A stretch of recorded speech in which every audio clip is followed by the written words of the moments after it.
Baiklah, yang pertama yaitu tentang letak, luas, dan batas regional Pulau Jawa. Pulau Jawa terletak di wilayah yang dikeliling perairan yang bervariasi, mulai dari Laut Jawa yang berada di sebelah utara, Samudra Hindia di sebelah selatan, Selat Sunda di bagian barat, dan Selat Bali di bagian timur.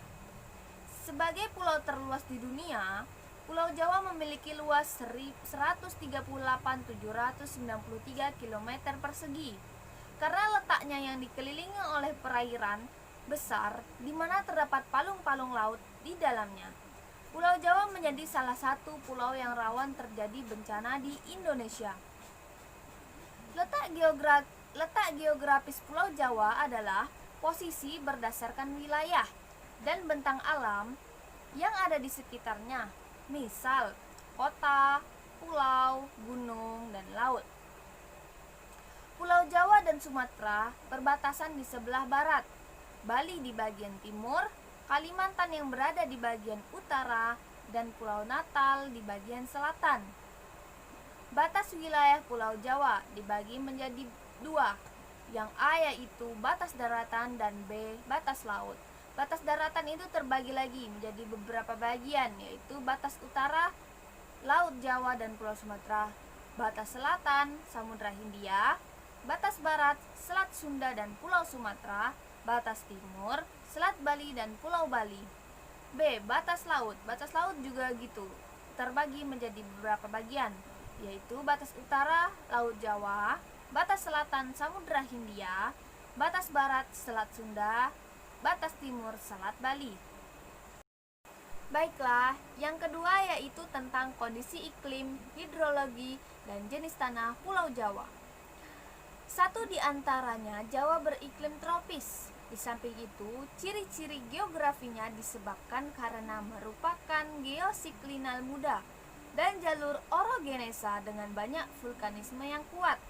Kondisi seperti itu mengakibatkan Jawa mempunyai bentuk yang sempit dan memanjang.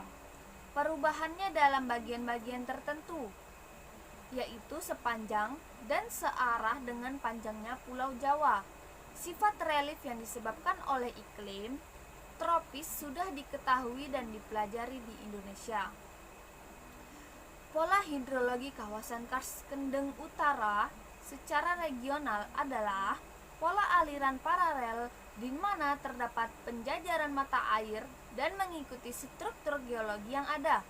Pola aliran seperti ini merupakan cerminan bahwa pola aliran sungai di kawasan Kars Sukolilopati dan kawasan Kars Grobogan dipengaruhi oleh struktur geologi yang berkembang. Sungai-sungai yang mengalir dibagi menjadi dua zona, yaitu zona aliran utara dan zona aliran selatan. Adapun jenis-jenis tanah di Pulau Jawa antara lain tanah vulkanis. Ciri-cirinya yaitu butir tanahnya halus hingga menyerupai abu. Tidak mudah terbang bila ditiup angin. Tanahnya sangat subur, banyak mengandung unsur hara yang dibutuhkan oleh tumbuhan. Pulau Jawa merupakan letak terbajak gunung berapi di Indonesia, tersebar di bagian tengah dan selatan Pulau Jawa. Yang ketiga yaitu tentang kerangka geologi Pulau Jawa. Pulau Jawa yang terlihat sekarang ini adalah akibat adanya pergerakan dua lempeng yang bergerak saling mendekat dan mengalami tabrakan. Nah, di mana proses tersebut relatif bergerak menyerong antara lempeng Samudra Hindia pada bagian barat daya dan lempeng benua Asia bagian tenggara. Nah, yang keempat yaitu fisiografis dan morfologi Pulau Jawa. Pulau Jawa memiliki sifat fisiografis yang khas, dan hal ini disebabkan karena beberapa keadaan. Satu di antaranya adalah iklim tropis. Di samping itu, ciri-ciri geografisnya disebabkan karena merupakan geosinklinal muda dan jalur orogenesa dengan banyak vulkanisme yang kuat. Karena kekuatan inilah mengakibatkan Pulau Jawa berbentuk memanjang dan sempit. Perubahannya dalam bagian-bagian tertentu sepanjang dan searah dengan panjangnya pulau dari tepi satu ke tepi lainnya.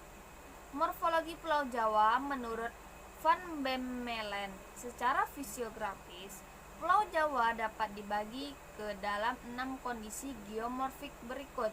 Yang pertama yaitu vulkan-vulkan berusia kuarter. Yang kedua yaitu dataran aluvial Jawa Utara. Yang ketiga yaitu Antiklinorium Rembang sampai Madura. Yang keempat yaitu Antiklinorium Bogor, Serayu Utara, dan Antiklinorium Kendeng. Yang kelima yaitu Dom dan Igir di zona depresi sentral, zona depresi sentral Jawa, dan zona Randuk Latung. Yang keenam yaitu Pegunungan Selatan. Baiklah, mungkin hanya itu saja yang dapat saya jelaskan mengenai materi perkuliahan geomorfologi